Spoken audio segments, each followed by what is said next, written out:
O presidente Trump diz que o Estreito de Hormuz está praticamente aberto, mas que não se preocupem, está tudo bem. O lado iraniano diz, sobre isso está aberto para todo mundo, menos para vocês e Israel. Quem vai vencer essa guerra de palavras? E o que vai acontecer quando a questão passar a ser o que realmente está atravessando o Estreito de Hormuz? Olhando os dados, não muita coisa. Para onde isso está indo? E a guerra vai de fato se expandir pela região. Será que ela já se expandiu? Literalmente não há ninguém melhor para conversar sobre isso do que nosso bom amigo Alastair Crooke, ex-diplomata britânico e ex-oficial do MI6, com décadas de experiência no Oriente Médio e em assuntos de segurança europeia. Ele também foi conselheiro sênior da União Europeia e é fundador do Conflicts Forum, uma excelente publicação que eu acompanho com frequência. Você pode encontrá-la no Substack. Bem-vindo de volta ao programa, Alastair. Deta Joel, obrigado por me receber. Bem, vamos direto ao primeiro assunto, porque quero começar com algo que o presidente Trump disse ontem sobre o Estreito de Hormuz. Ele é muito famoso por, digamos, declarações otimistas, mas isso não passa um pouco dos limites? Está tentando uma porta reabrir o Estreito de Hormuz.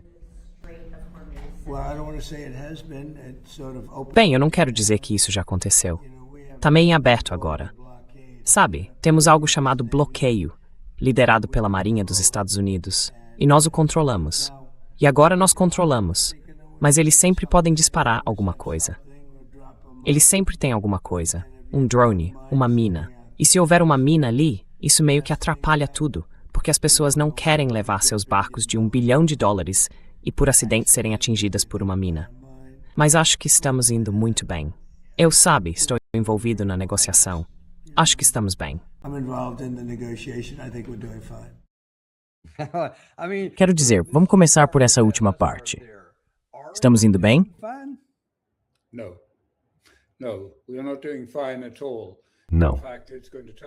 Não estamos bem de jeito nenhum. Na verdade, isso vai acabar se voltando muito contra os objetivos do Sr. Trump, porque o que está acontecendo realmente não tem nada a ver com Trump ou com os Estados Unidos. Esta é uma negociação entre o Irã e Omã. Claro, haverá mediadores e outras pessoas pressionando o Omã para chegar a algum tipo de acordo, mas não há sinal de que isso vá dar certo. O estreito está fechado. 2 navios foram atacados, acho que ontem à noite ou no começo desta manhã. Eram 2 petroleiros que tentavam usar o corredor sul, facilitado pelos Estados Unidos, seguindo junto à costa de Omã. Eles foram atacados e, acho, incendiados. Então não está aberto.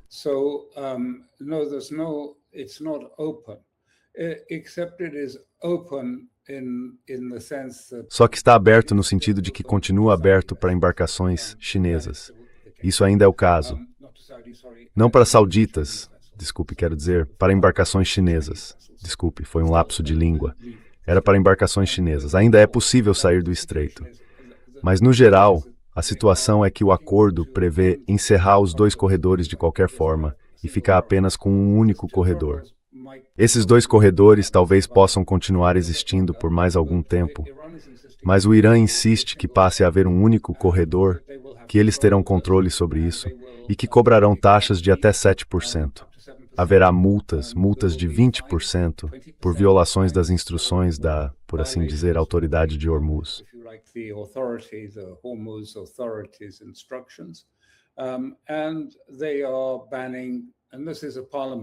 E eles estão proibindo, e isso é mais uma iniciativa do parlamento do que algo vindo dos negociadores.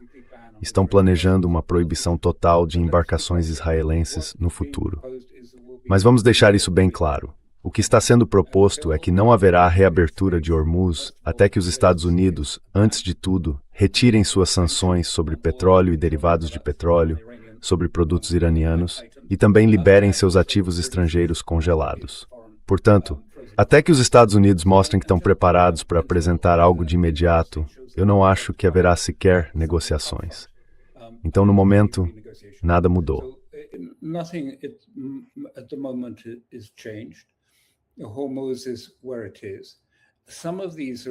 Hormuz está onde está. Alguns desses acordos com os omanenses só devem entrar em vigor quando houver um acordo de paz, quando houver um cessar-fogo.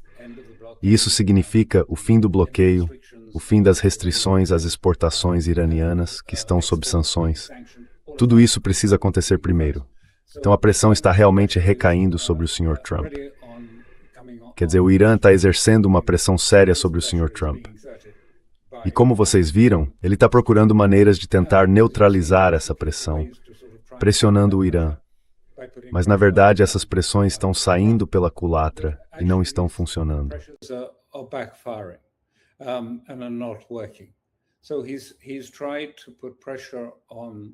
Então, ele tentou pressionar os Houthis no Iêmen.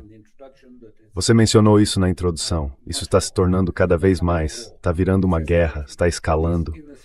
Neste último período, os Houthis dispararam pelo menos 10 mísseis balísticos contra a província de Marib e a província de Hadramaut. E isso fez os mercenários do governo do sul fugirem. Quer dizer, vimos evidências em vídeo deles simplesmente saindo em disparada, deixando a área e caindo fora. Eles não querem morrer na guerra de outra pessoa. São mercenários, então estão saindo. Portanto, isso está se tornando um conflito sério entre a Arábia Saudita e seus apoiadores de um lado e o Iêmen do outro.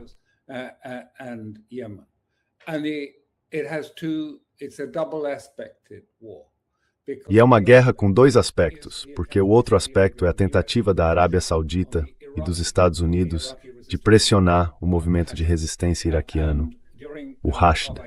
E durante o Arbaeen, que é a comemoração de 40 dias do Imam Hussein em Karbala, houve ataques da Arábia Saudita contra vários desses grupos do Hashd.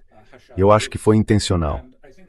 Ao mesmo tempo, o governo iraquiano, sob pressão de Washington, estava envolvido numa operação de campanha anticorrupção.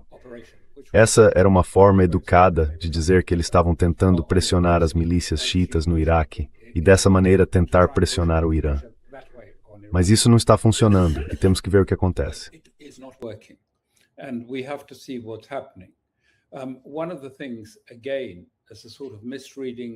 Uma das coisas, de novo, que mostra uma espécie de interpretação equivocada da região é a ideia de que sempre que se ouve falar disso no Ocidente, essas milícias são descritas como representantes do Irã, como se elas simplesmente estivessem ali, como se o Irã pudesse ligá-las e desligá-las conforme precisasse. Nada poderia estar mais longe da verdade. Eu já me encontrei com a liderança do Hashd em Karbala. Eles são nacionalistas iraquianos. Sim, são xiitas, mas, acima de tudo, são nacionalistas iraquianos. E o Irã, sim, é a pátria-mãe do xiismo nesse sentido. Eles se coordenam, mas não são, por assim dizer, servos de ninguém, que vão sair correndo e fazer exatamente o que lhes mandam. Agora, durante o Arbaeen, eles prometeram retaliação pelos ataques. E acho que várias pessoas foram mortas, e 4 iranianos foram mortos nos ataques conjuntos sauditas e americanos no Iraque.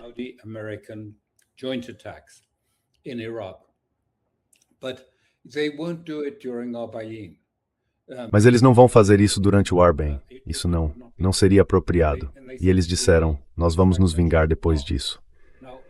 Agora, pelo que entendo que aconteceu, tudo é um pouco incerto e nebuloso. As milícias disseram ao governo, não se esqueçam de que o Iraque, no geral, é um país de esmagadora maioria xiita, possivelmente cerca de 60%. O restante se divide entre sunitas e curdos. Então, o grupo sunita provavelmente representa cerca de 20% e os curdos o mesmo. Então eles deram a esse governo alguns dias para retaliar e se vingar da Arábia Saudita. E acho que esse prazo está chegando ao fim, provavelmente mais tarde hoje, depois de sexta-feira.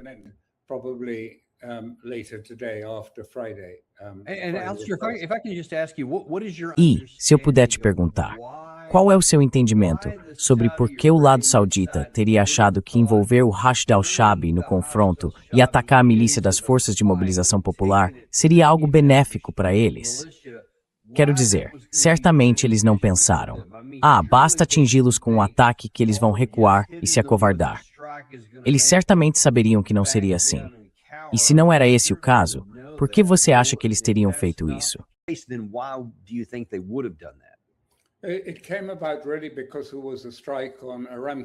Isso aconteceu, na verdade, porque houve um ataque à Aramco, que é a principal empresa produtora da Arábia Saudita. Houve 2 ataques à Aramco. Não está exatamente claro quem é o responsável.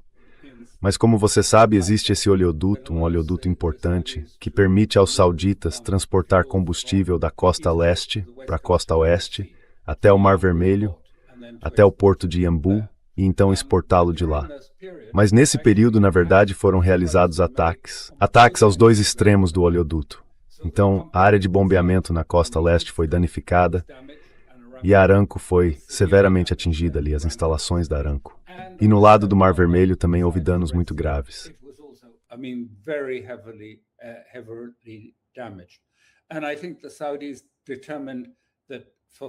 E acho que os sauditas concluíram que, para não perderem a dignidade, tinham de reagir diante do público e mostrar que estavam sendo firmes, que não aceitariam esse tipo de coisa acontecendo. Mas, na verdade, eles não sabiam e não queriam dizer que tinha sido um ataque dos Houthis, porque acho que tinham medo de que os Houthis respondessem com ainda mais mísseis e atacassem mais instalações da Saudi Aramco. Então, em vez disso, escolheram dizer, sem nenhuma prova concreta, não foram os Houthis de jeito nenhum. Na verdade, quem estava por trás disso era o Hashd, no Iraque. Foram eles. É claro que o Hashd disse que não foi e negou completamente.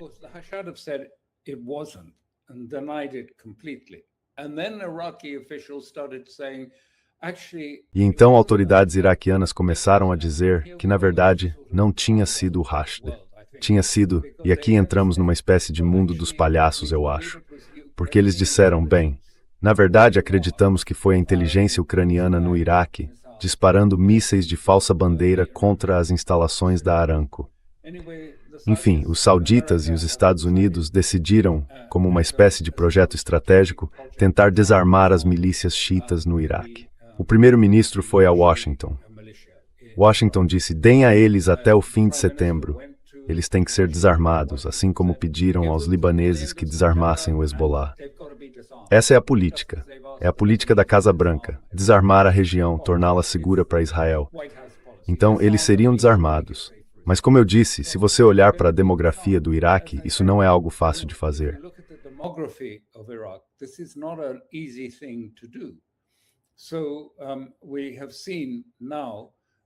Então agora vimos uma mobilização do Hashd nas fronteiras, por assim dizer, nas fronteiras da Arábia Saudita. Há uma mobilização em curso, e vemos que os sauditas também estão se mobilizando. E os iraquianos estão tentando deslocar suas forças para atacar algumas dessas milícias, os grupos de resistência xiitas no Iraque. É tudo muito confuso, não é? E fica ainda mais confuso porque também há uma mini-guerra acontecendo entre os curdos e o Irã. O Irã está cruzando para a região de Erbil e atacando as forças curdas ali também. Houve a sugestão de que o Irã acreditava que as forças curdas estavam se mobilizando, possivelmente para entrar e tentar tomar território no Irã.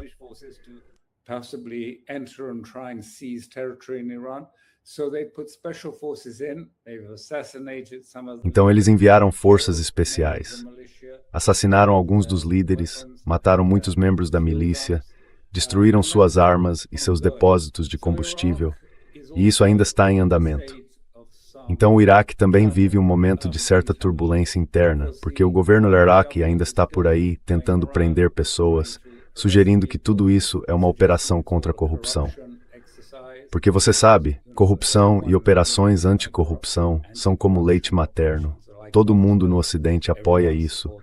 Mas, na verdade, quero dizer, trata-se de tentar impedir que essa guerra entre a milícia e a Arábia Saudita piore. E, ao mesmo tempo, no Iêmen, como você disse, a situação está ficando muito pior, como eu descrevi.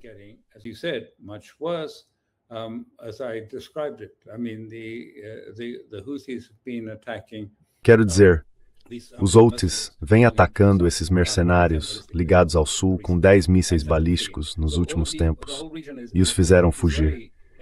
Então toda a região está realmente esquentando. Está esquentando ainda mais, porque mais uma vez o que estamos vendo é Washington tentando pressionar o Irã. Está sugerindo e pedindo ao governo da Síria, de Jolani, que intervenha no Líbano, que vá até a fronteira libanesa, onde há aldeias xiitas daquele lado, Número expor de fronteira, sim, guerra med militarity. Taking military action there. And at the same time, the Iraqis have said, e ao mesmo tempo, os iraquianos disseram: se vocês chegarem perto do Líbano ou entrarem no Líbano, nós invadimos a Síria. Então, a Turquia está se envolvendo nisso, dando mais apoio, se você quiser colocar assim. Portanto, não há oposição a que Jolani se envolva, como Trump pediu, na questão libanesa. Mas, ao mesmo tempo, a Turquia está enviando radares e outros equipamentos para a Síria. E isso está causando dor de cabeça aos israelenses, porque esses radares vão limitar a capacidade deles de conduzir operações aéreas à distância contra o Irã. Isso vai restringir a capacidade israelense de voar pelo espaço aéreo iraquiano e lançar a partir do Iraque mísseis de longo alcance contra o Irã. É uma situação complicada e confusa.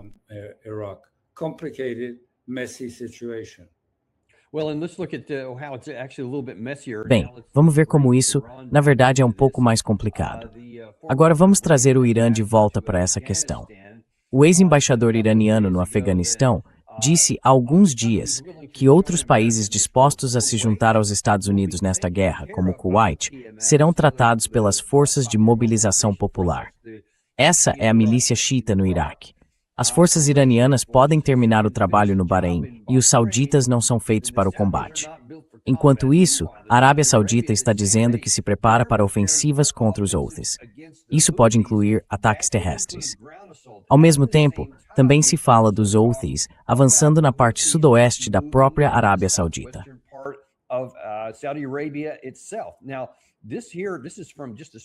Agora, isto aqui é de hoje de manhã. Alguns dos ativistas do Iêmen disseram que vão continuar agindo contra a Arábia Saudita. Na verdade, vão intensificar drasticamente o bloqueio contra a Arábia Saudita. Eles descrevem a estratégia de escalada do Iêmen assim. Primeiro, atingir navios ligados à Arábia Saudita no sul do Mar Vermelho. Depois, estender os ataques para o norte, em direção à Rota de Suez. E, por fim, atingir qualquer embarcação que entre ou saia de portos sauditas, não importa a nacionalidade. Ele também disse que o Iêmen fecharia totalmente o estreito de Bab al-Mandab, o que ainda não fizeram. Quer dizer, isso parece que pode ficar extremamente complicado. A região inteira pode pegar fogo. Você acha que são apenas ameaças ou acha que isso pode acontecer?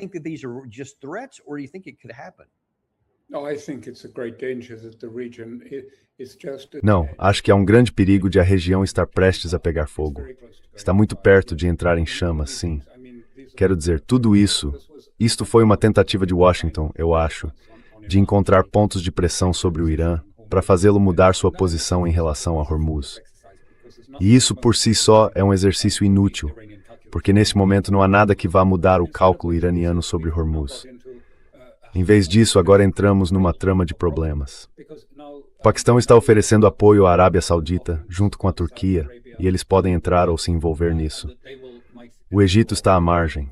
Mais cedo, um navio-tanque de gás foi atacado em um porto egípcio.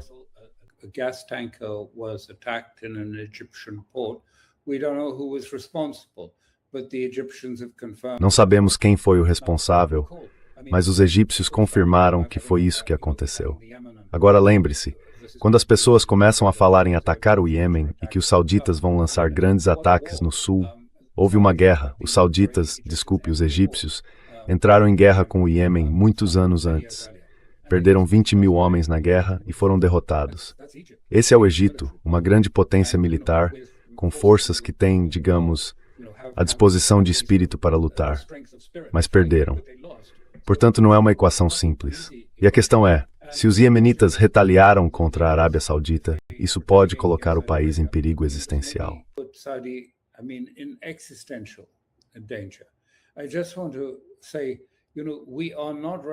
Só quero dizer que não estamos percebendo o quão grave isso está ficando, porque a Arábia Saudita simplesmente não pode arcar com isso. Nas circunstâncias atuais, ela já estava desesperadamente sem dinheiro, apesar das vendas de petróleo. Não era suficiente.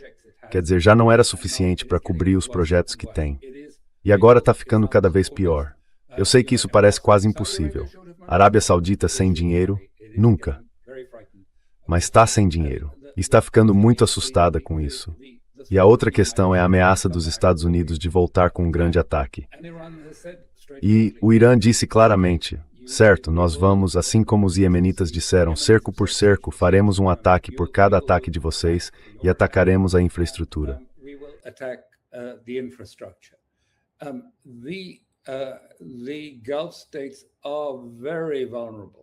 Os estados do Golfo são muito vulneráveis a isso, porque dependem muito da dessalinização da água.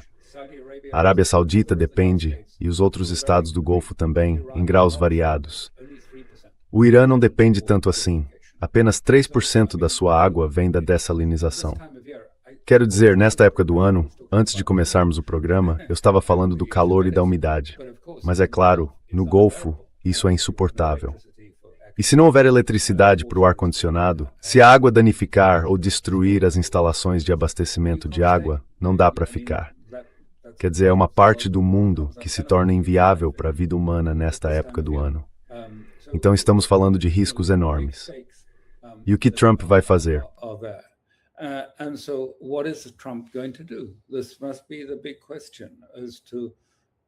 Essa tem que ser a grande questão sobre como ele vai responder, porque a resposta que ele vai receber dos iranianos sobre Hormuz vai ser uma banana.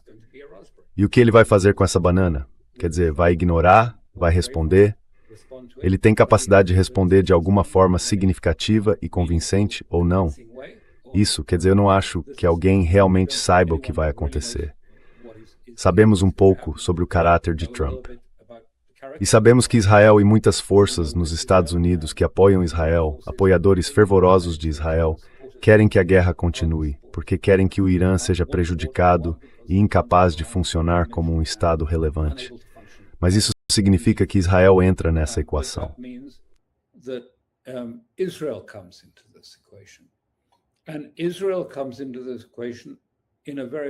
Israel entra nessa equação numa posição muito vulnerável, porque sim, tem algumas refinarias, mas elas estão expostas.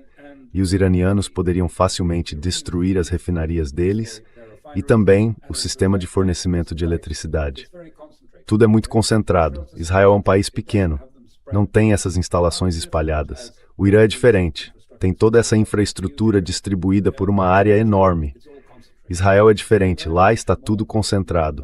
Então, eles são muito mais vulneráveis. A região realmente está esquentando, ficando cada vez mais quente. A chapa quente está ficando mais e mais quente. E isso pode explodir facilmente por um erro de cálculo ou por uma escalada repentina dos Estados Unidos de Trump, que sente que precisa responder a essa posição iraniana, a postura deles em relação ao Hormuz e ao Mar Vermelho.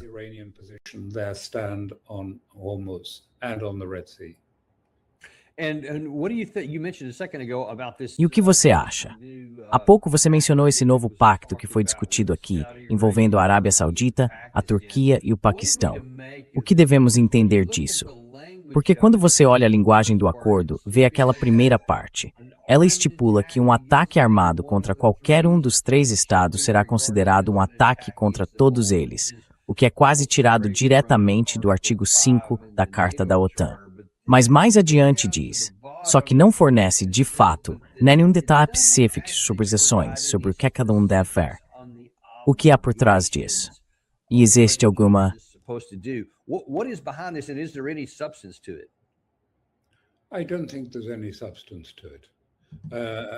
Não acho que isso tenha substância. Sinceramente, não acho que haja substância nisso, porque não acho que nenhum deles esteja pronto para fazer isso.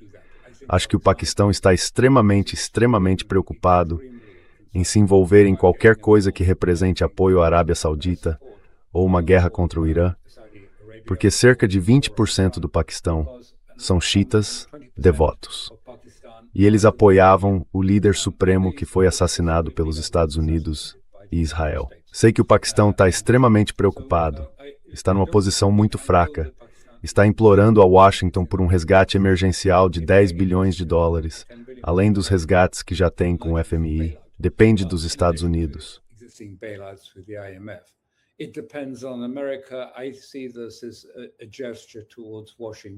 Vejo isso como um gesto em direção a Washington, para dizer, vejam, estamos fazendo o nosso melhor, sabem, do lado de vocês, para tentar fazer alguma coisa.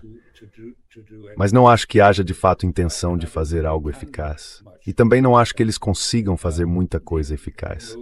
Os Estados Unidos já tentaram com o Iêmen. E desde então os iemenitas conseguiram armamentos muito mais sofisticados. E esta é uma guerra séria para o Iêmen agora. Eles estão sob cerco dos sauditas há muito tempo. O espaço aéreo deles e também as áreas de apoio, os portos marítimos, estão sob cerco. Isso já acontece há muito tempo. E agora ele chega, certo, cerco por cerco.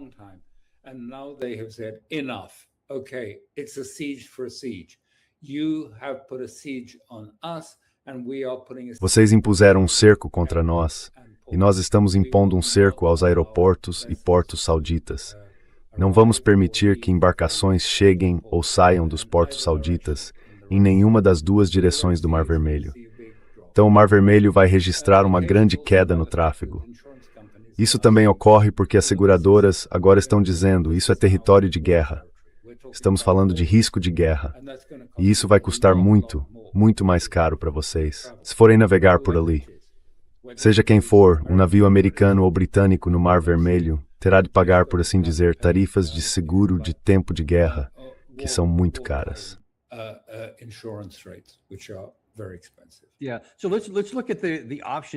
Sim, então, vamos analisar as opções para a Arábia Saudita. Vou voltar aqui. Isto é de hoje de manhã.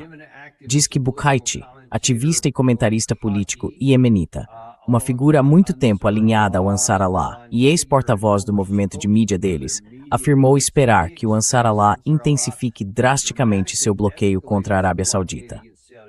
E depois aquela parte importante ali embaixo. Ele disse que a estratégia de escalada deles seria primeiro atingir navios ligados à Arábia Saudita no sul do Mar Vermelho e então estender os ataques para o norte em direção ao Canal de Suez. Isso leva diretamente à ameaça de que você estava falando. E então ele diz que eles poderiam fechar tudo por completo. Quais são as opções aqui? Porque antes de mais nada, você acabou de falar disso. Os Houthis, esse Ansar Allah, demonstraram fisicamente que enfrentariam Israel, a Arábia Saudita e os Estados Unidos.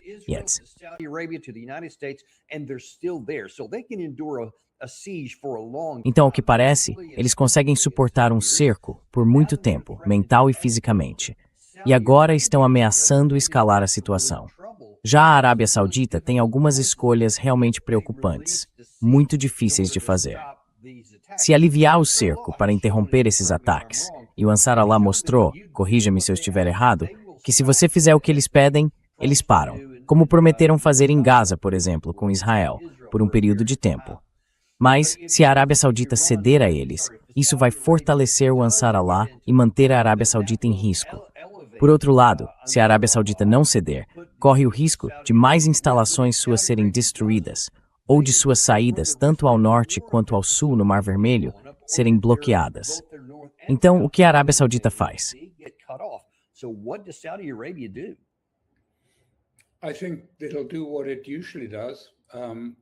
Acho que eles vão fazer o que costumam fazer, pagar dinheiro e comprar uma saída da guerra. Não acho que a Arábia Saudita esteja pronta ou seja capaz de travar uma guerra contra os iemenitas. Sabe, os iemenitas são um desses povos, é meio que parte da cultura e do DNA deles. Eles têm uma mentalidade extremamente militar. Quero dizer, todo mundo apoia os militares. Eles lutam e, como eu disse, eles derrotaram o exército egípcio e mataram 20 mil homens no processo. Quero dizer, foi algo sério, sabe? Era o exército egípcio e ele foi derrotado pelos iemenitas na prática. Então não acho que os sauditas vão procurar uma saída o mais rápido que puderem. Eles precisam se proteger porque não podem se dar ao luxo de ter mais instalações da Aramco destruídas.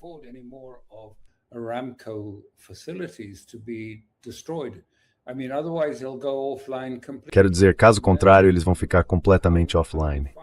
E aí sabe como é que funcionam. Então, acho que eles têm uma escolha difícil a fazer. Mas a escolha que provavelmente vão fazer é encontrar uma saída com o Iêmen e concordar com um cessar-fogo ou algum tipo de desescalada, incluindo algum tipo de pagamento. Isso já constava em acordos de cessar-fogo anteriores. Os sauditas pagariam certas quantias de dinheiro. Acho que veremos uma volta disso. Eles podem estar com pouco dinheiro, mas isso é mais importante do que entrar numa guerra em grande escala. Então acho que é para aí que eu iria. Mas isso é só o meu palpite. Acho que é nessa direção que vamos seguir. My guess. This is where I think we will go. E você acha que existe alguma tentação do lado do Ansar Allah de dizer, a Arábia Saudita está muito fraca agora, mais fraca do que já esteve, e talvez possamos avançar por terra e, de fato, pelo menos conquistar parte da Arábia Saudita e demarcar ali um território adicional próprio? Isso é algo que eles fariam ou eles só querem que o cerco seja suspenso? No, that's possible. Não, isso é possível. Eles, sabe, pode chegar um momento em que decidam que conseguem enfrentar a Arábia Saudita de forma total. E isso é possível. Então, sabe, eles estão falando sério. São alguns dos combatentes mais ferozes do mundo. Você corre um grande risco quando entra numa guerra total. Podemos ver que tudo isso está caminhando nessa direção. Houve tentativas muito claramente no sul de se preparar para atacar o Ansar Allah em Sanaa e no norte. Os Houthis os fizeram fugir. Eles estão, sabe, simplesmente correndo. Eles dispararam 10 mísseis balísticos e os mercenários estão todos indo para o abrigo mais próximo. Então acho que, no fim das contas, a Arábia Saudita vai procurar uma saída. Mas sabe, não acho que Washington vá ficar satisfeito. I don't think Washington will be pleased. I think they won't like that. And they will say, acho que eles não vão gostar disso. E vão dizer, bom, isso está minando, sabe, a guerra contra o Irã está minando toda a posição. Mas é preciso ser franco quanto a isso. Os Estados Unidos minaram a si mesmos com esta guerra. E não é surpreendente que agora isso esteja, de certa forma, voltando para assombrá-los. Mas agora não falta muito. Quer dizer, estamos muito perto de isso se tornar uma guerra muito mais ampla na região. Uma guerra mais destrutiva na região. E eu só gostaria de dizer, e mais uma vez, essa é uma visão muito pessoal minha, que não acho que o Irã esteja particularmente buscando evitar essa guerra caso ela venha. Eles têm uma noção diferente de tempo, de declínio e ascensão. Descent and rising. And they see time as circular time and not. E eles veem o tempo como algo circular, e não como uma espécie de processo linear. Então acho que por algum tempo eles consideraram inevitável uma grande ruptura, simplesmente porque Israel jamais permitirá que o Irã ocupe seu lugar na ordem mundial. E no fim das contas, eles sabem que Israel nunca permitirá que os Estados Unidos façam isso. Há muito tempo, portanto, eles acreditam que uma guerra com Israel era inevitável, que está por vir. Talvez não venha agora, talvez venha um pouco mais tarde. Mas a única saída real, quer dizer, a realidade é que nós os encurralamos tanto que o Irã não tem outra escolha a não ser adotar uma linha muito dura e pagar para ver com Trump. Se Trump decidir partir para uma guerra maior, então o Irã pode muito bem esperar humilhar os Estados Unidos nessa guerra.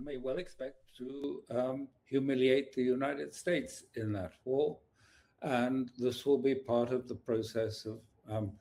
E isso vai fazer parte do processo de, por assim dizer, quebrar o paradigma e sair desse tipo de cerco sob o qual eles vivem há 47 anos. Acho que é assim que eles estão vendo a situação. Então vejo pessoas dizendo que o Irã está assumindo um grande risco. Mas chega um momento em que as pessoas avaliam os riscos e dizem, bem, o outro risco é simplesmente estender as mãos para receber as algemas e voltar para a prisão. E nós não vamos fazer isso. Chega. Estamos fazendo isso há 47 anos. As chances de negociar alguma coisa com os Estados Unidos simplesmente não existem. Se é para onde estamos indo, que seja.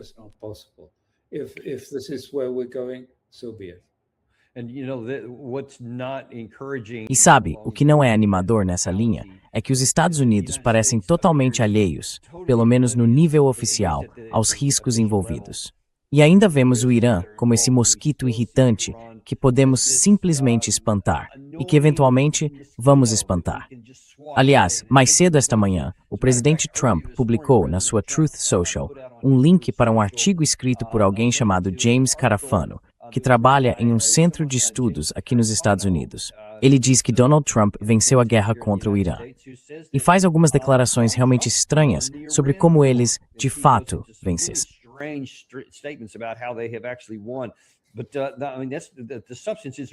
Mas o conteúdo em si não é tão importante quanto a mentalidade. Trump parece estar totalmente desconectado da realidade e pode acreditar nesse tipo de coisa. Portanto, ele não vai fazer nenhum tipo de concessão diplomática necessária para impedir que tudo isso exploda. E ao falar da Kataib Hezbollah no Iraque, da Ansar Allah no Iêmen, da situação na Arábia Saudita, possivelmente até de uma incursão terrestre no próprio Kuwait por parte de algumas das forças de mobilização popular. Quero dizer, tudo isso pode explodir de uma vez. It could. And I mean, you point out this dilemma. Pode ser. I don't know, E quero dizer, você aponta esse dilema. Não sei, talvez outras pessoas que participem do seu programa tenham a resposta. Eu não tenho essa resposta. Porque acho que sabe, não há dúvida de que Trump tem algum comprometimento mental. Ele sabe, confabula e vê coisas que não estão lá. E então culpa Hexet, ou seja, lá quem for, pelo fato de os Estados Unidos não estarem sendo tão vitoriosos quanto ele imagina que estejam sendo. Então esse é um aspecto. Mas o outro aspecto é que pessoas que o conhecem dizem que ainda assim ele tem alguma inteligência. Sabe, ele não é...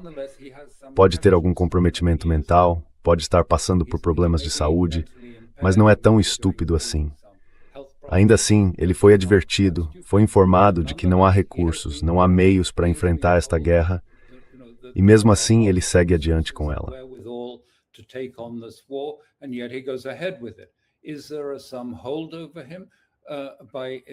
Israel tem algum tipo de influência sobre ele? Não sabemos. Então, tudo isso é especulação. A grande incógnita continua sendo o que ele vai fazer. Eu acho difícil imaginar isso, não por causa de ele ter algum tipo de comprometimento mental ou não. Acho difícil conceber por causa do caráter dele, de toda a forma como ele vê o mundo. Ele tem que ser um vencedor, nunca um perdedor, e nunca aceitar perder. Acho muito difícil imaginar que ele simplesmente faça as malas e aceite ser chamado de perdedor. Mas suponho que seja possível. Só que eu, pessoalmente, esse é o meu julgamento pessoal, acho que alguém que passou a vida inteira tão convencido de que...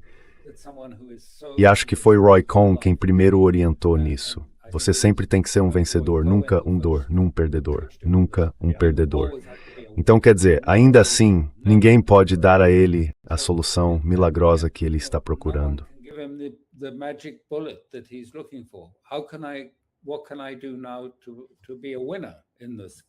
O que ele pode fazer agora para sair vencedor nesse caso?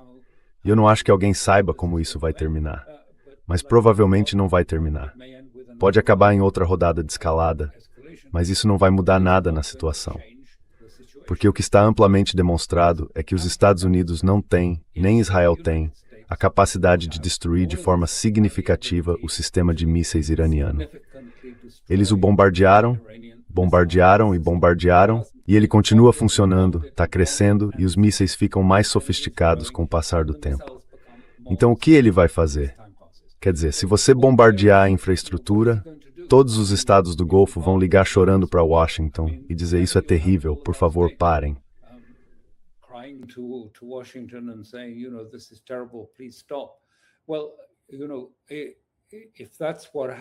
Bem, sabe, se for isso que acontecer, quer dizer, tenho que dizer que não sei se o Irã vai ser um dos que vão reclamar disso. Porque eles tiveram que viver ao lado dessa espécie de implantação de Wall Street, desse mundo Bloomberg, dos estados do Golfo, desses arranha-céus reluzentes e de todo mundo meio que fazendo uso de informação privilegiada nos mercados do Ocidente. E eles não gostam nada disso. Acho que Witkoff e Kushner disseram a eles algo como: vocês podem fazer um acordo com Trump e aí podem ter isso. Podem ser como o Golfo.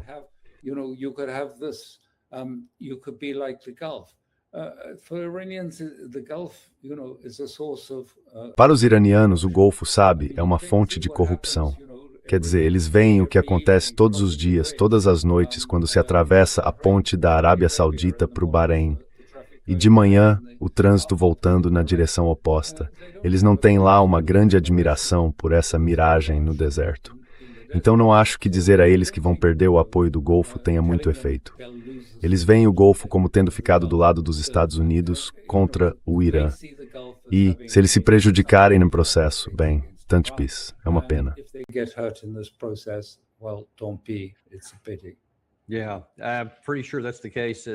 Sim, estou de direito certo de que é esse o caso. E foi isso que vimos até agora. Então só posso imaginar que é isso que vamos continuar vendo daqui para frente.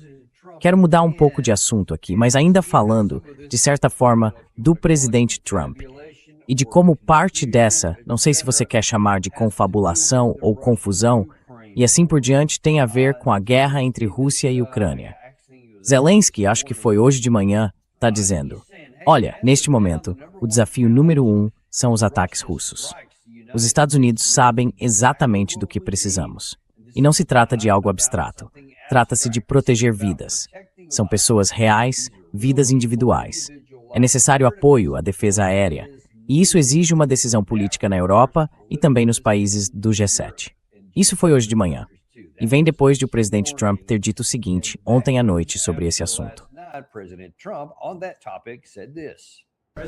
O presidente Zelensky diz que seu país precisa desesperadamente de mísseis de longo alcance ou dessas baterias de mísseis Patriot.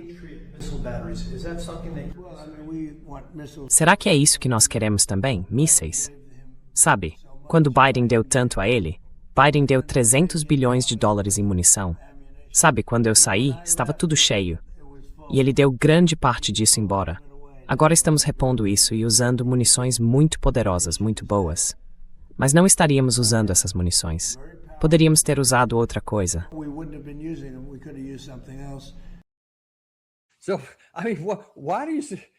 Então quero dizer, o que você acha do presidente Zelensky, depois que o presidente Trump acabou de dizer isso? Eles tiveram uma reunião pessoal, então podemos imaginar que algo parecido tenha sido dito a ele. Ele está tentando coagir ou envergonhar o presidente Trump para que lhe dê mísseis que ele pode ver com os próprios olhos que nós não temos, porque estamos usando esses mísseis aqui numa guerra que ainda está em curso e sem prazo definido. Mas é isso que ele está pedindo. O que você acha disso?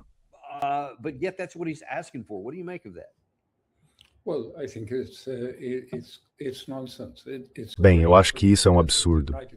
Já está bastante claro que os Estados Unidos disseram que vão simplesmente remanejar quaisquer munições que existam pelo mundo, retirar todas as defesas aéreas que puderem para levá-las e defender Israel.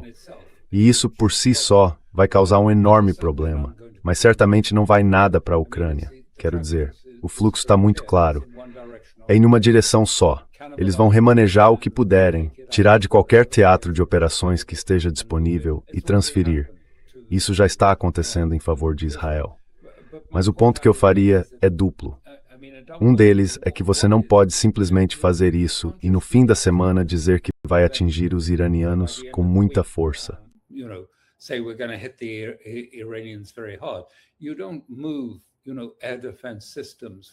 Você não desloca sistemas de defesa aérea de alguma base mais distante, lá longe, de uma hora para outra. Leva tempo para instalar, organizar e integrar os sistemas de radar. Quero dizer, tudo isso demora muito. A ideia de que basta sair por aí catando alguns mísseis em bases americanas pelo mundo e que isso vai mudar todo o cenário, na minha opinião, é pura fantasia. Mas, por outro lado, o que aconteceu era totalmente previsível. E acho que falamos sobre isso algum tempo atrás no seu programa. Só estou dizendo o quão perigosa é essa política que os europeus vêm defendendo. Ataques mais profundos e mais longe dentro da Rússia, com o objetivo, segundo eles, de pressionar Putin, porque os russos estariam ficando inquietos com os ataques.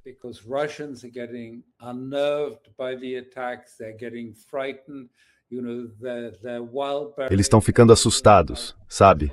Os centros de compras da Wildberries, do tipo Amazon, os depósitos foram atacados. E por isso, sabe, a qualquer momento, Putin vai aparecer e dizer que concorda com um cessar-fogo. De novo, quero dizer, realmente existe um problema com os sistemas de pensamento ocidentais quando algo vem de fora da caixinha. Eles parecem não conseguir entender a Rússia, o Irã ou qualquer outro lugar que não esteja dentro da esfera ocidental. É uma forma mecânica de pensar que os impede de compreender essas coisas. E isso é tão perigoso porque, sabe, eles imaginam que seja assim. E ouvimos Trump e Rubio também fazerem uma declaração outro dia em que ele disse sim, sim, esses mísseis que estão disparando contra a Rússia, sabe, estão pressionando. they're firing into Russia, they're putting pressure. They're putting pressure on Putin, and he'll have. Estão pressionando o Putin. E ele vai ter problemas, ele vai ter que aceitar um cessar-fogo. Eles estão colocando esses mísseis em resorts de praia. Vimos mísseis caindo na praia, uma praia cheia de turistas em trajes de banho, pessoas no mar. E drones ucranianos, fabricados por europeus, enviados à Ucrânia para serem lançados contra a Rússia, estão matando civis. Havia um hotel num resort de praia, a quilômetros de tudo, com piscina, sabe? Espreguiçadeiras ao redor da piscina, que foi atacado. Crianças e adultos morreram ali. Se acham que isso vai mudar a visão dos russos, então não acho que entendam a Rússia de jeito nenhum. Isso deixa os russos furiosos, realmente muito zangados.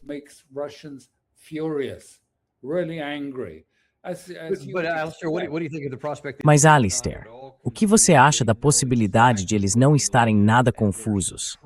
De saberem exatamente o que vão fazer e estarem tentando provocar uma contraofensiva da Rússia contra a Ucrânia? Pode ser algum ato explícito que de alguma forma envolva a Europa ou os Estados Unidos. E se você der credibilidade a essa possibilidade?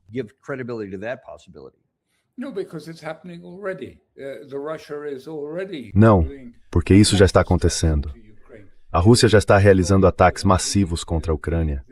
Destruiu os portos nos arredores de Odessa. Como consequência, transformou a Ucrânia num estado residual, sem saída para o mar. Destruiu muitas das embarcações deles e está destruindo o setor de produção agrícola, porque os ucranianos já não conseguem exportar seus grãos. Você se lembra de que isso foi uma questão enorme cerca de 2 anos atrás? Eles precisavam exportar seus grãos, porque a Ucrânia é, em muitos aspectos, o celeiro do mundo. E agora eles não conseguem chegar ao Mar Negro. E então a Rússia destruiu a ponte entre Odessa e a Romênia. E aquela ponte era a última ligação.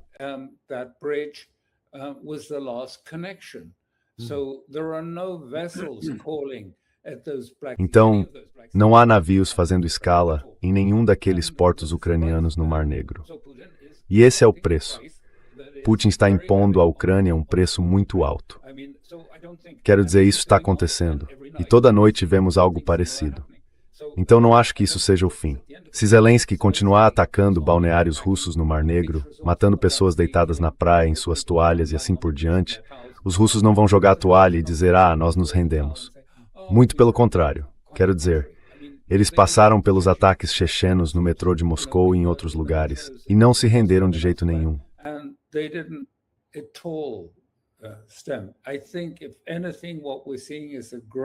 Acho que, se é que há algo, o que estamos vendo é uma sensação cada vez maior em toda a Rússia de que precisamos acabar com isso. Isso tem que parar, e vamos fazer isso de uma forma contundente. E vamos fazer o que for necessário. E toda essa infraestrutura, há grandes partes da Ucrânia, onde agora não há postos de gasolina funcionando. Isso é em resposta ao que a Ucrânia estava tentando fazer na Crimeia.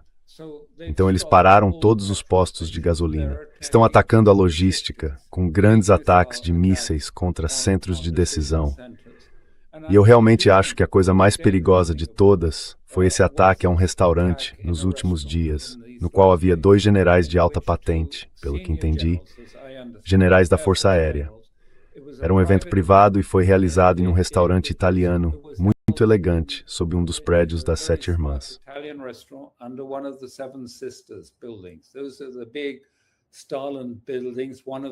Esses são os grandes edifícios stalinistas. Um deles abriga o Ministério das Relações Exteriores, mas os outros são privados. E havia um restaurante no térreo.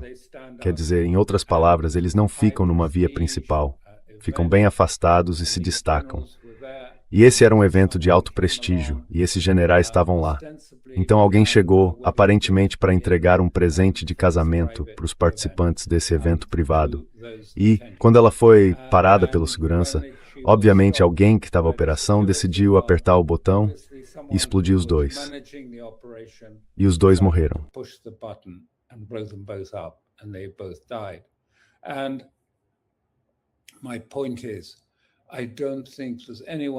O que eu quero dizer é o seguinte: não acho que haja alguém. Eu não sei quais são as provas, estou longe disso.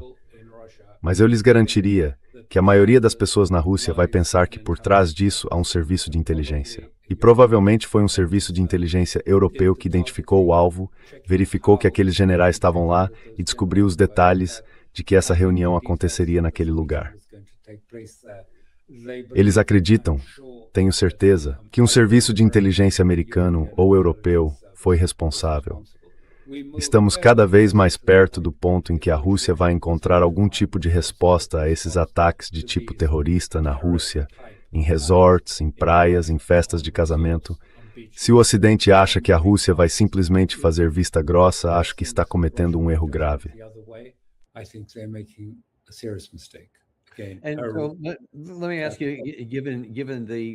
Deixe-me perguntar, considerando a declaração do presidente Trump, há um minuto, de que não virão mísseis PAC-3, não virão interceptadores, e depois tivemos como foi ontem à noite em Kiev, pela primeira vez, pelo menos publicamente admitido, provavelmente não foi a primeira vez, mas o lado ucraniano disse, não interceptamos nenhum míssil. Eles costumavam afirmar que derrubavam todo tipo de percentual. Mas então houve aquelas imagens dramáticas, sim, aquela ali, em que você vê, quer dizer, não há nem tentativas dos PAC-3 de interceptar esses mísseis. Eles simplesmente estão chegando e pulverizando seções inteiras do centro de Kiev. Considerando que é onde estamos agora, o que você prevê para o restante deste ano? Quer dizer, vamos entrar no inverno, de agora até o inverno. Para onde essa guerra está indo?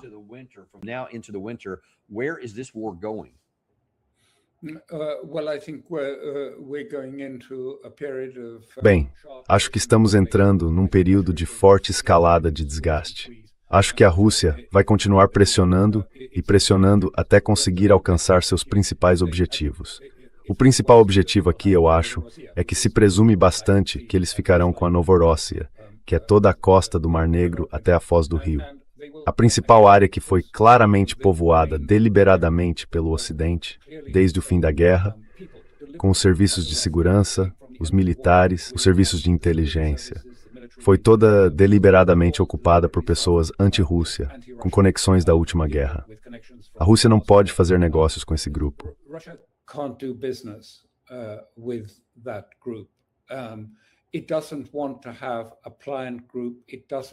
Não quer ter um grupo submisso, não quer ser responsável pela Ucrânia Ocidental, mas precisa haver algum governo em Kiev que diga, olha, nós não concordamos com vocês, Rússia, não aceitamos a visão que vocês têm do passado, não aceitamos a visão que vocês têm do futuro, e vocês não aceitam a nossa visão do passado, nem a nossa visão para o futuro. Mas cada lado aceita que o outro tem uma perspectiva legítima, que reflete sua própria população. E vamos ter de tirar o melhor proveito possível disso e fazer negócios. E acho que esse é o melhor cenário que podemos ver saindo disso. Haver alguém lá que talvez não seja pró-Rússia, não será pró-Rússia, que não entrará na OTAN, não entrará na União Europeia, mas que será alguém com quem se possa fazer negócios, numa espécie de relação de Guerra Fria com um novo governo.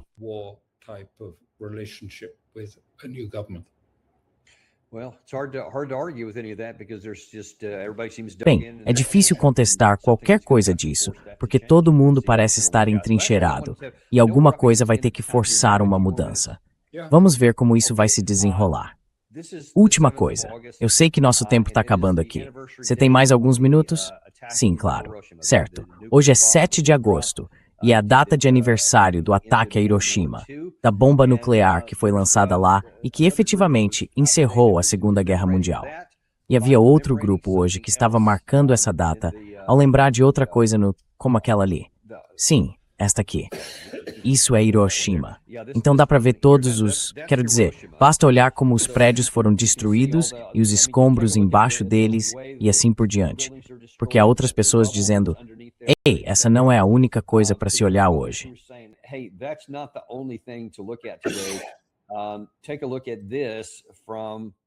Dê uma olhada nisso. Desculpe, acho que estou com a imagem errada aqui. Para onde foi aquilo? Gary, estou deixando passar alguma coisa. Onde está? Obrigado. Isso não é Hiroshima. Isto é Gaza. E vocês podem ver que em 1945 foram lançadas 15 mil toneladas de explosivos sobre Hiroshima, numa área de 900 quilômetros quadrados. Gaza recebeu 200 mil toneladas de armamentos em 345 quilômetros quadrados. E vocês veem o resultado disso, embora não tenha sido uma única explosão, mas algo espalhado ao longo de alguns anos. A disparidade entre essas duas coisas é bastante chocante. E sabe, dissemos na época junto com o Holocausto, nunca mais. Esse tipo de coisa, nunca mais. E, no entanto, o que você faz disso? E qual é o significado disso, até mesmo para a humanidade, não apenas para as pessoas que vivem lá? Não consigo ouvir você, irmão. Aí está. Você consegue me ouvir? Sim, Stekt. Can you hear me? Yes, I can now. The significance of this. I think A importância disso, eu acho, é essa enorme mudança que está ocorrendo no Ocidente. E eu não sei exatamente de onde ela veio, nem quando aconteceu. Mas lembre-se, os Estados Unidos costumavam ser uma sociedade missionária, tentando levar reforma, liberdade, democracia ou o que mais fosse ao mundo. E esses muitos europeus vieram com essa mensagem de criar um novo mundo, uma nova Sião, uma nova luz nas colinas para o mundo como um todo. E em algum momento, isso se transformou num projeto maniqueísta sombrio, mais ou menos eu acho, na época do 11 de setembro, quando isso foi se tornando cada vez mais. E lembre-se, Biden ficou diante do Liberty Hall, que estava coberto de vermelho. E ele falou sobre o mal. and he talked about the evil. Europe and America seems to have dug themselves into A Europa e a América parecem ter se entrincheirado num bunker de verdade, no qual, sabe, elas são o bem, são a luz, são o futuro. E o resto do mundo, seja a China, o Irã, a Rússia, todos eles agora são tão maus, tão corruptos, que você não pode nem conversar com eles. Porque quem pode mediar com o mal? Não pode. É preto no branco. E entramos nesse processo. E acho que isso se traduz. Então, quando ouço pessoas em Israel dizendo, sabe o que queremos que a América faça, e que Trump concorde em fazer, é destruir a infraestrutura do Irã, para que ele, como Estado, seja incapaz de prestar qualquer tipo de serviço ao seu povo. Queremos que ele seja destruído, para que não possa mais fornecer os serviços necessários para sustentar sua população. the services necessary to sustain its people. What is the difference between that, except Qual é a diferença entre isso, exceto por ser uma morte lenta, em vez de uma morte rápida, e lançar uma bomba nuclear sobre o Irã? Ambas pertencem à mesma era de um maniqueísmo extremo, cruel e irrefletido. Isso é simplesmente inaceitável para todos os seres humanos. Nós temos, de certa forma, bem no fundo de nós, uma noção do que fará o céu e a terra desabarem sobre as nossas cabeças, porque cruzamos uma linha. Talvez isso não esteja escrito em nenhuma lei, mas vemos que às vezes existe o linha que você cruza, colocando em risco o seu próprio ser por este som, com risco aquilo você prende sim, que é humana. being at the peril of what you stand as a human person? Yeah, that is one of my Sim, great essa é uma das minhas grandes preocupações, especialmente entre as elites. E dá para ver isso tanto na Europa quanto nos Estados Unidos, talvez na mesma medida. Na minha opinião, há uma ausência assustadora de simples compaixão humana e moralidade na forma como temos encarado essas outras pessoas.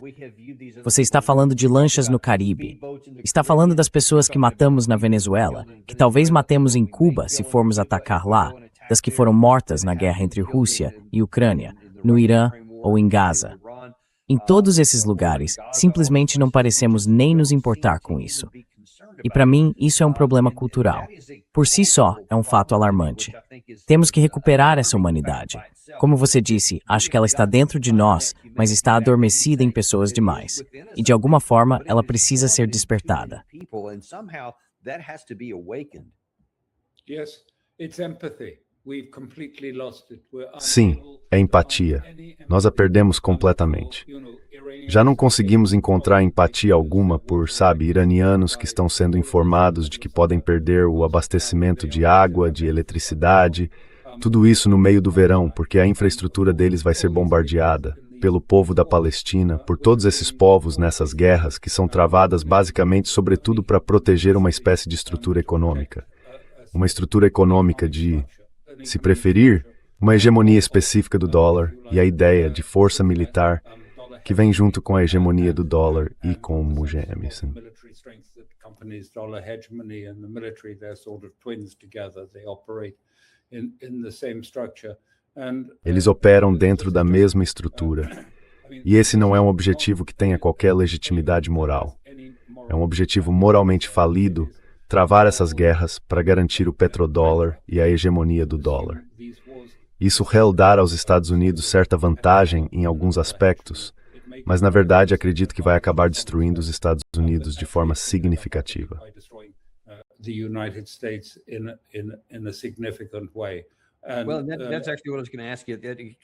Bem, na verdade, era isso que eu ia perguntar a você, meio que como uma pergunta final. Eu temo que não vamos encontrar essa humanidade, que ela não vai despertar novamente dentro de nós, e que vamos continuar nessa posição imoral de não enxergar as pessoas até que nós mesmos sejamos atingidos pelas consequências disso. E eu diria que talvez sejamos, no sentido coletivo do Ocidente, nós e a Europa. Há duas guerras diferentes que podem acabar se tornando nossas e voltar para nos custar muito caro. Você vê algum outro caminho, além de nós pagarmos fisicamente o preço pelas consequências dos nossos próprios atos, que poderia mudar isso?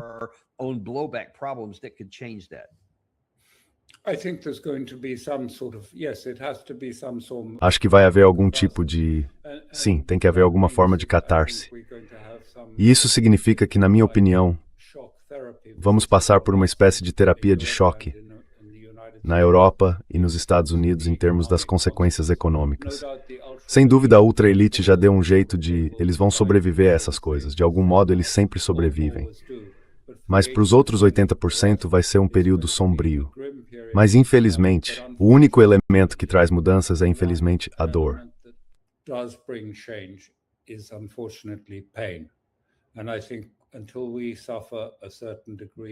E acho que até sofrermos um certo grau de dor, não vamos conseguir superar essa visão muito casual, complacente e autossatisfeita que temos de nós mesmos e do mundo, enquanto condenamos outras pessoas à morte. E sentir orgulho, como ouvimos o ministro Katz dizer, de que destruímos completamente tantas aldeias inteiras, não apenas casas. Derrubamos tudo. É um deserto. Não há absolutamente nada lá. Ninguém vai conseguir voltar para lá. E sentir orgulho disso, quer dizer, eu simplesmente não acho que isso seja sustentável. Vamos acabar batendo de frente com isso.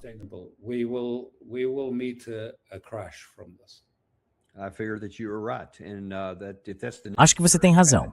E se esse for o caminho necessário para voltarmos a um ponto em que possamos encontrar nossa humanidade e então ter ao menos uma chance de viver algum tipo de estabilidade, talvez seja algo necessário, mas será doloroso de ver.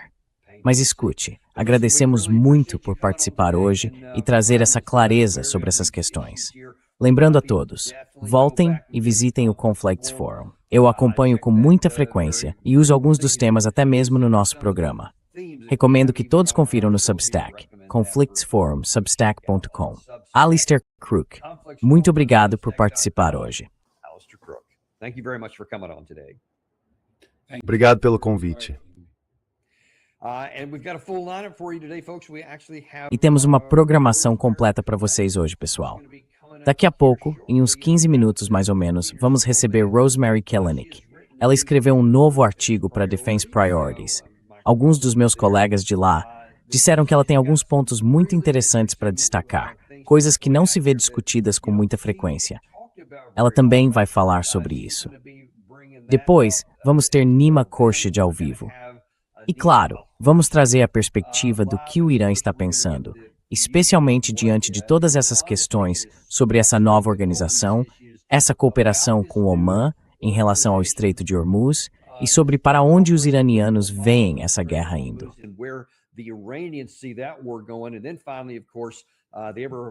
E por fim, é claro, o sempre popular Larry Johnson. Larry C. Johnson, ex-analista da CIA. É sempre um prazer ouvi-lo falar sobre, bem, todos esses temas aqui. Então, a gente se vê no restante do dia no Daniel Davis Deep Dive. Na verdade, não temos patrocinadores, e há um motivo para isso. Não queremos ficar bombardeando vocês com um monte de anúncios. Aperte o botão de curtir e, claro, compartilhe isto com alguém que você ama.